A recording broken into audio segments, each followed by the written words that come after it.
है। आज मेरा मन बड़ा ही विचलित है। आज मुझे बहुत ही ज्यादा बेचैनी हो रही है। पिया जी, कुछ ऐसा उपाय करो जिससे मेरा मन कुछ हल्का हो जाए। प्रिय दर्शकों, जब कपोतक अपनी पत्नी की इन बातों को सुनता है तो कपोतक अपनी पत्नी से कहता है कि हे प्रिय, ऐसा क्या कारण है जिससे तुम्हारा मन इतना ज्यादा व्याकुल है? आखिर मुझे ऐसा क्या करना होगा जिससे तुम्हारी व्याकुलता दूर हो जाए? यह सुनकर के कपोतक की पत्नी कहती है कि हे पिया जी, एक ऐसी कहानी सुनाओ जिसे सुनकर के मेरे मन को कुछ ना कुछ शांति ही मिल जाए। प्रिय दर्शकों, कपोतक अपनी पत्नी को इस प्रकार कहानी सुनाने लग जाता है और अपनी पत्नी से कहता है कि हे प्रिय, आज मैं तुम्हें एक गरीब ब्राह्मण की कहानी सुनाता हूं। आज की कहानी सुनकर के तुम्हें यह पता चल जाएगा कि चाहे कितनी भी गहरी यारी हो, कितनी भी गहरी दोस्ती हो, लेकिन ये 3 प्रकार के लोग धोखा जरूर देते हैं। इन लोगों पर कभी यकीन नहीं करना चाहिए, कभी विश्वास नहीं करना चाहिए। ऐसे कई सवालों के जवाब इस कहानी से जानने को मिलेंगे। इसीलिए आज की कहानी बड़ी ही मार्मिक और आपके जीवन में प्रेरणा देने वाली कहानी है। आज की कहानी के माध्यम से तुम्हें ज्ञान की बातें पता चलने वाली है। इन बातों को सुनकर व्यक्ति जीवन में कभी धोखा नहीं खाएगा। आज की कहानी बड़ी ही ज्ञानवर्धक और शिक्षाप्रद है। इसीलिए हे प्रिय, आज की इस कहानी को बड़े ध्यान से, बड़े मन लगाकर सुनना। कपोतक की पत्नी कहती है कि पिया जी, यदि इतनी ही अच्छी कहानी है तो तुम कहानी को प्रारंभ करो। मैं पूर्ण और श्रद्धा भाव से आज की इस ज्ञानवर्धक कहानी को सुनूंगी और इस कहानी में बताई गई बातों पर मैं जरूर अमल करूंगी। प्रिय दर्शकों, इस प्रकार कपोतक अपनी पत्नी को कहानी सुनाने लग जाता है। कपोतक कहता है कि हे प्रिय, पुराने समय की बात है। एक गांव में एक गरीब ब्राह्मण रहा करता था। वो इतना गरीब था कि परिवार के लिए 2 समय का भोजन भी नहीं जुटा पाता था। एक दिन कमाने की इच्छा लेकर दूसरे राज्य को चल पड़ा। जरूरत की कुछ चीजें उसने अपने साथ रख ली और चलते चलते जब वो एक जंगल के रास्ते से गुजर रहा था तो उसे एक कुआं नजर आता है। प्रिय दर्शकों, कुएं को देखकर अब उसको प्यास भी लगने लगी। तो उस कुएं में उस ब्राह्मण ने झांक कर देखा तो उस कुएं में एक शेर, एक बंदर और एक सांप और एक आदमी पड़ा हुआ था। ऊपर से मनुष्य को झांकता हुआ देखकर शेर कुएं के अंदर से बोला, अरे भाई, तुम कौन हो? बड़े ही अच्छे समय पर आए हो। कृपया करके मुझे इस कुएं से बाहर खींच दो। कई दिनों से मैं इस कुएं में पड़ा हुआ हूं। मुझे निकालकर मुझ पर एक एहसान कर दो। प्रिय दर्शकों, उस शेर की ऐसी प्रार्थना सुनकर ब्राह्मण कहने लगा कि क्या तुम मुझे मूर्ख समझ रहे हो? अगर मैंने तुम्हें बाहर निकाला तो तुम बाहर निकलते ही सबसे पहले मुझे मारकर खा जाओगे।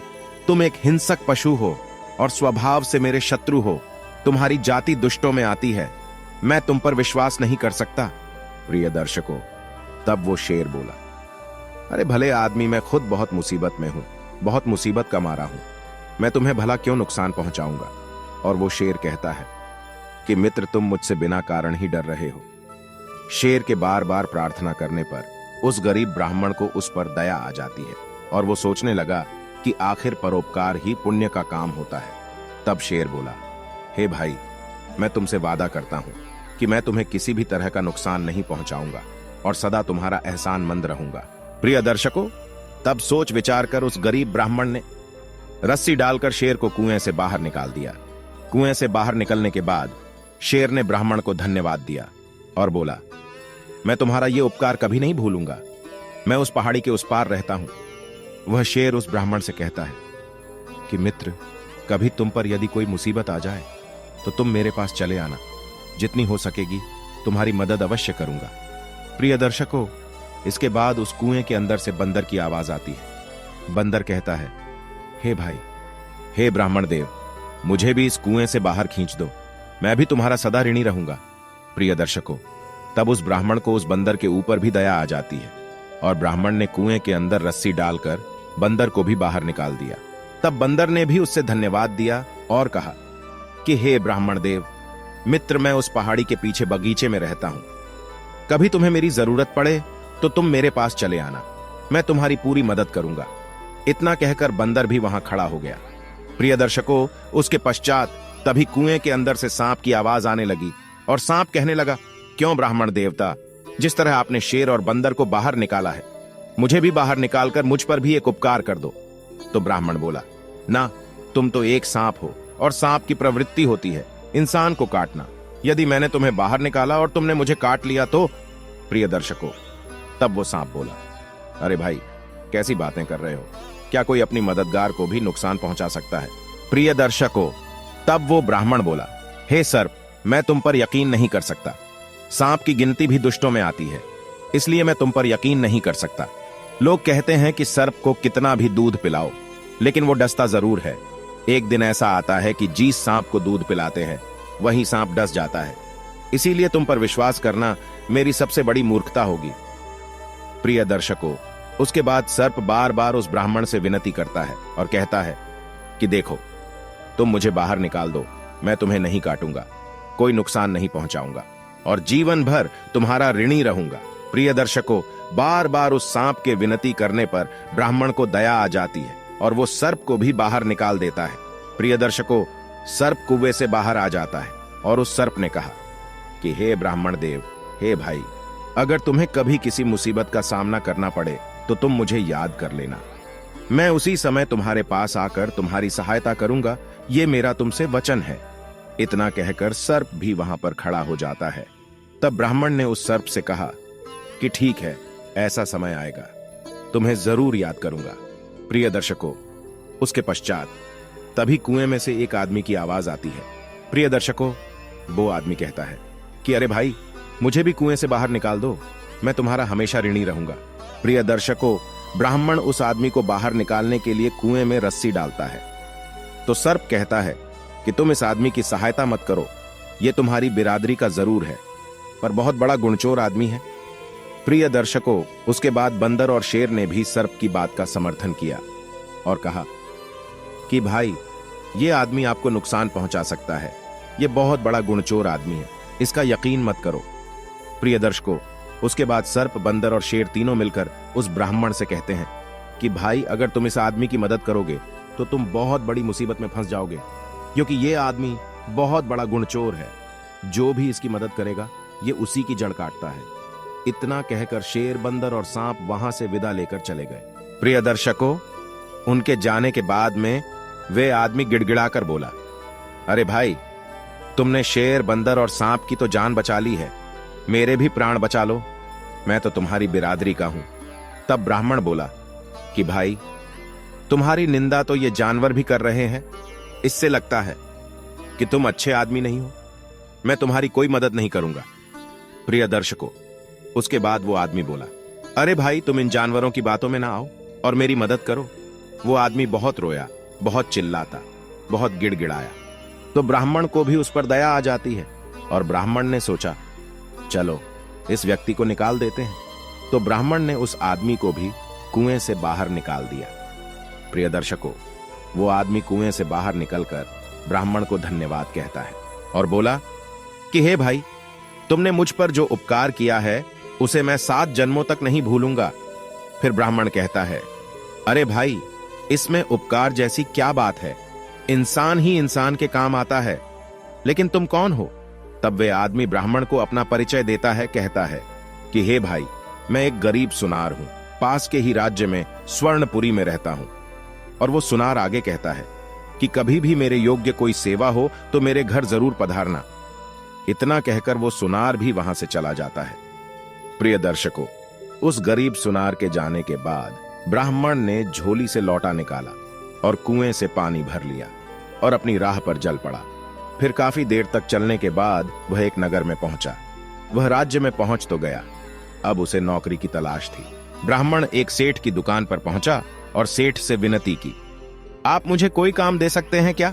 मैं पूरी मेहनत और ईमानदारी के साथ आपका काम करूंगा। तब वो सेठ कहता है कि माफ करना भाई, मेरे पास कोई खाली जगह नहीं है, कोई दूसरी जगह देखो। वो गरीब ब्राह्मण निराश होकर वहां से लौट गया। उसके बाद ब्राह्मण ने नौकरी के लिए खूब भाग दौड़ की, लेकिन उसकी तकदीर ने उसका साथ नहीं दिया। तो ब्राह्मण सोचने लगा कि अब मैं अपनी बीवी और बच्चों के सामने क्या मुख लेकर जाऊंगा। गरीब ब्राह्मण और सोचने लगता है कि मुझ जैसे बदनसीब को अब आत्महत्या करना ठीक है। इस तरह हताश होकर वो गरीब ब्राह्मण आत्महत्या करने की सोचने लगा। प्रिय दर्शकों, लेकिन तभी उसके मन में शेर, बंदर और सांप और सुनार के वचनों की याद आती है। तब उस गरीब ब्राह्मण ने सोचा कि क्यों ना एक बार उन सभी को आजमा के देख लिया जाए, शायद वो लोग मेरी कुछ मदद कर दे। प्रिय दर्शकों, इतना सोचकर गरीब ब्राह्मण आत्महत्या का विचार छोड़कर सबसे पहले बंदर के पास पहुंचा। जब वो ब्राह्मण बंदर के पास पहुंचा तो बंदर ने दिल खोलकर उसका स्वागत किया और खूब वृक्ष से मीठे फल तोड़कर उस ब्राह्मण को खिलाए। उस ब्राह्मण को मीठे मीठे फल खिलाकर उस बंदर ने कहा कि तुम कभी भी मेरे घर चले आना, यहां हमेशा तुम्हारा स्वागत होगा। प्रिय दर्शकों, ब्राह्मण ने बंदर से कहा, हे बंदर भाई, मैं जंगल के राजा शेर से मिलना चाहता हूं, क्या तुम मुझे उसका पता बता सकते हो? तो बंदर कहता है कि हां, क्यों नहीं मित्र, मैं तुम्हें उनका पता बताता हूं।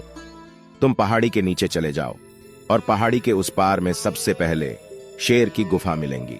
इतना सुनकर ब्राह्मण वहां से चल दिया। इतना सुनकर बंदर को धन्यवाद कहकर ब्राह्मण वहां से चल पड़ा और शेर की गुफा के पास पहुंच गया। जब ब्राह्मण शेर के पास पहुंचा तो शेर खुशी से उसका स्वागत करने के लिए आगे आ गया और बोला कि मित्र, तुम्हें देखकर मुझे बहुत खुशी हुई, बोलो मैं तुम्हारी क्या सेवा करूं? तब ब्राह्मण कहता है कि शेर भाई, मैं बहुत गरीब हूं, अगर मुझे कहीं से कुछ धन मिल जाए तो मैं अपने घर लौट जाऊंगा, वरना मेरे लिए खुदकुशी करने के अलावा कोई दूसरा रास्ता नहीं है। तब वो शेर कहता है कि हे मित्र, तुम इतना निराश ना हो, मित्र तुम यहीं ठहरो, मैं अभी आता हूं। इतना कहकर शेर अपनी गुफा के अंदर चला गया और ब्राह्मण वहीं पर बैठा रहा। प्रिय दर्शकों, जब शेर गुफा से बाहर निकला तो उसके मुंह में सोने का सुंदर रतन जड़ित हार था।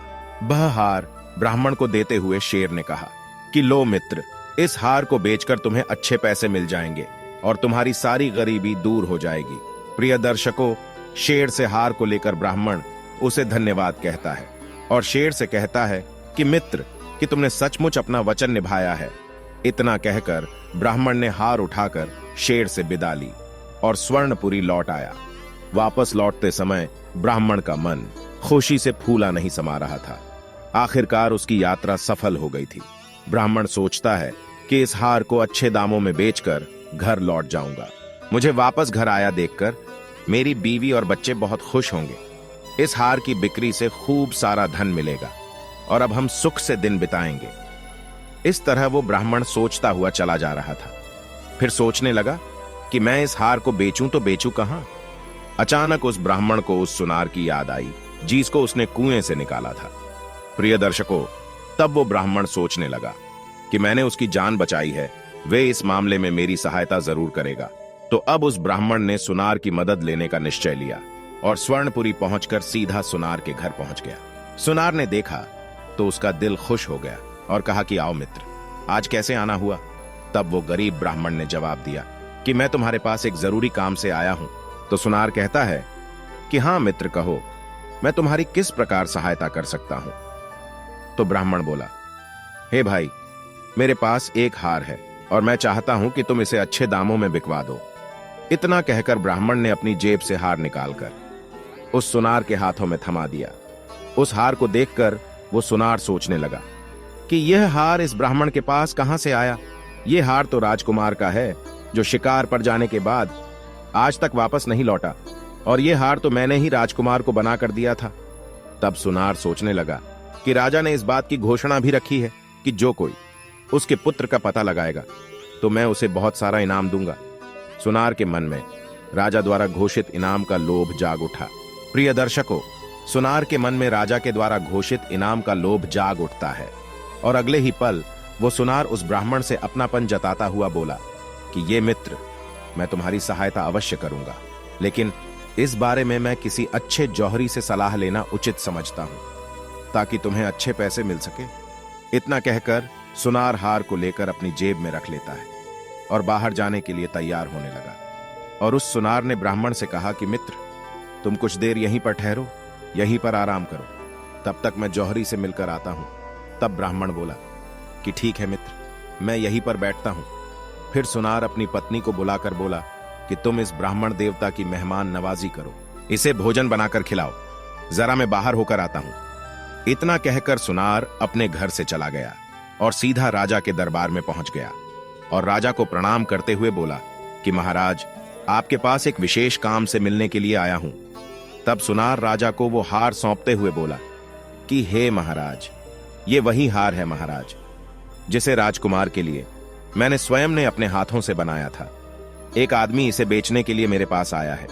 मैं उस आदमी को अपने घर पर बैठा कर आया हूं। हार को देखते ही राजा पहचान गया कि वही जरूर मेरे बेटे का कातिल है, वही मेरे बेटे का हत्यारा होगा। राजा क्रोध में आग बबूला हो गया और कहने लगा कि कौन है वो शैतान जिसने मेरे बेटे की हत्या कर दी है और मेरे बेटे का ये हार चुराया है। तब वो सुनार कहता है कि हे राजन, कि वो एक गरीब ब्राह्मण है और अभी मेरे घर पर बैठा हुआ है। राजा गुस्से में पागल होते हुए सेनापति को आदेश दिया कि सुनार के घर जाकर उस आदमी को तुरंत पकड़ कर लाओ। तब सेनापति तुरंत कुछ सैनिक ले जाकर सुनार के घर से उस ब्राह्मण को पकड़ लेता है। राजा के दरबार में पेश कर दिया जाता है। राजा ने आदेश दिया कि यह दरिद्र राजकुमार का कातिल है, इसे तुरंत कारावास में डाल दिया जाए। प्रिय दर्शकों, राजा के सिपाहियों ने ब्राह्मण को ले जाकर उसी समय कारावास में डाल दिया। जब सैनिक जाने लगे तो ब्राह्मण स्वर में बोला कि मुझे राजकुमार का कातिल क्यों ठहराया जा रहा है, मैं तो निर्दोष हूं। तब सिपाही बोले कि अगर तुमने राजकुमार की हत्या नहीं की है तो राजकुमार का हार तुम्हारे पास कैसे आया, और जिस सुनार को तुम हार बेचना चाहते हो वो हार उसी सुनार ने राजकुमार को बना कर दिया था और इसीलिए तुम पकड़ में आ गए हो। अब तुम नहीं बच सकते और कुछ दिन बाद राजा तुम्हें फांसी दे देंगे। इतना कहकर सैनिक वहां से चले गए। सैनिकों की जाने के बाद ब्राह्मण सोचने लगा कि सुनार ने तो मुझे बहुत बड़ी मुश्किल में फंसा दिया है। अब मैं क्या करूं? इस राज्य में तो मेरा कोई भी मददगार नहीं है। हे प्रभु, मेरी रक्षा करो। और कहता है कि हे प्रभु, अब मेरी रक्षा करो। अब ब्राह्मण और सोचने लगता है कि अगर मुझे फांसी हो गई तो मेरी बीवी बच्चों का क्या होगा। तभी अचानक उस ब्राह्मण को उस सांप की याद आ गई। अगले ही पल उस ब्राह्मण ने उस सांप को याद किया। ब्राह्मण उस सांप को याद करता है और कहता है कि मित्र, आज मुझ पर मुसीबत आ गई है, मुझे पर भी संकट है।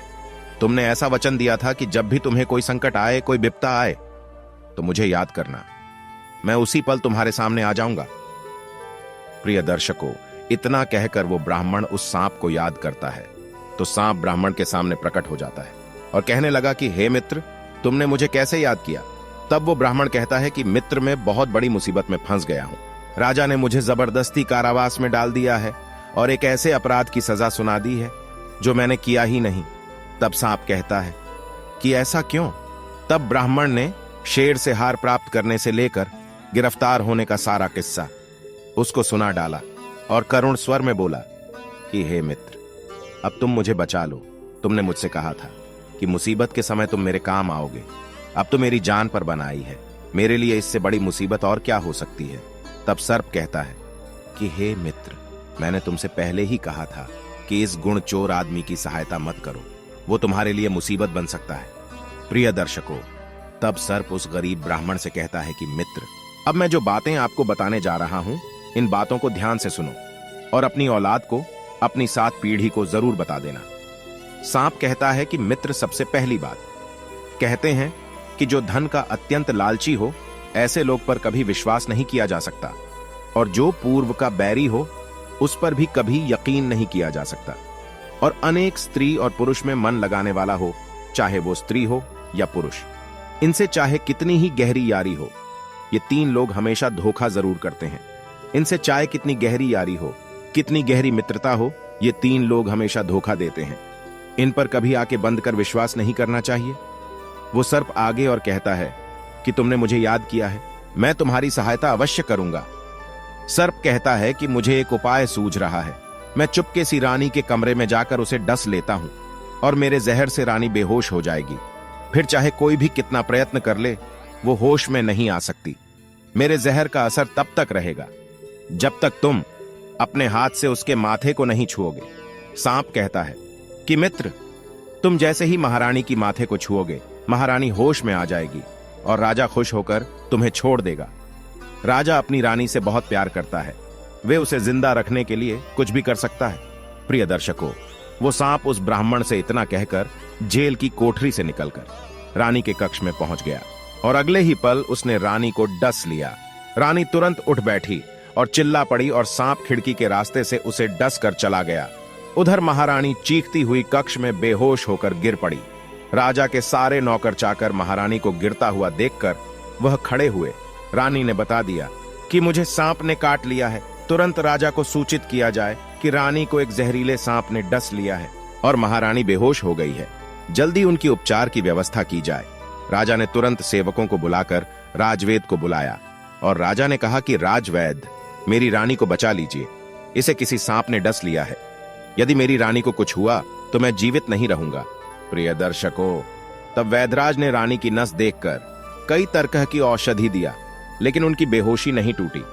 तब वैद्यराज ने निराश होकर कहा कि महारानी का उपचार अब मुझसे संभव नहीं हो सकेगा। महाराज, जिस सर्प ने इसे डसा है वे बहुत ही जहरीला है, मेरी कोई औषधि काम नहीं कर रही है। तब राजवैद्य ने राजा को दिलासा देते हुए कहा कि निराश मत होइए, अभी वक्त है। आप किसी अन्य वैद्य हकीम को बुला लीजिए, शायद उनके पास कोई ऐसी दवा हो जिससे रानी ठीक हो जाए। प्रिय दर्शकों, अब अगले ही पल राजा ने मंत्री को आदेश दिया कि महामंत्री फौरन ऐलान करवा दो कि जो भी महारानी का उपचार करेगा उन्हें ठीक करेगा, उसे मुंह मांगा इनाम दिया जाएगा। प्रिय दर्शकों, राजा ने तुरंत पूरे राज्य में घोषणा करवा दी। आदेश का ऐलान होते ही कई वैद्य हकीम आए। महारानी को तरह तरह की औषधियां दी गई, लेकिन कोई लाभ नहीं हुआ। महारानी की बेहोशी वैसी की वैसी बनी रही और सब वापस लौट चले। तरह तरह की औषधियों देखकर हार चुके थे। अब तो भगवान ही महारानी को बचा सकते हैं। और सभी वैद्य हकीम का निराशपूर्ण उत्तर सुनकर राजा का दिल टूट गया। वे मन ही मन घबराने लगे और कहने लगे, हे भगवान, महारानी पर यह कैसी आपदा आन पड़ी। उधर जेल की कोठरी में बंद ब्राह्मण ने राजा का ऐलान सुनकर उसने पहरेदार से कहा कि मुझे महाराज के पास ले चलो, मैं महारानी को ठीक कर सकता हूं। तब पहरेदार ब्राह्मण से कहता है कि अरे ब्राह्मण, अच्छे अच्छे वैद्य हकीम उन्हें ठीक नहीं कर पाए हैं, तो तुम एक हत्यारे होकर उन्हें भला क्या ठीक करोगे। ब्राह्मण ने फिर विनती की कि आप एक बार मुझे महाराज के पास ले चलो, मैं सच कहता हूं, मैं महारानी को बचा लूंगा। प्रिय दर्शकों, तब पहरेदार ने यह खबर राजा को दे दी, तो राजा ने तुरंत ब्राह्मण को अपने पास बुला लिया और राजा ने कहा कि हे ब्राह्मण, अब शीघ्र ही मेरी रानी को जहर से मुक्त कर दो। अगर तुम मेरी रानी को नहीं बचा सकोगे तो मैं तुम्हारा सर कटवा दूंगा। तब ब्राह्मण ने कहा कि ठीक है महाराज, मुझे मंजूर है। ब्राह्मण के विश्वास दिलाने पर राजा ने ब्राह्मण को रानी के महल में पहुंचा दिया। ब्राह्मण ने आस्था से अपना हाथ रानी के माथे पर रख दिया। अगले ही पल महारानी बिस्तर से उठकर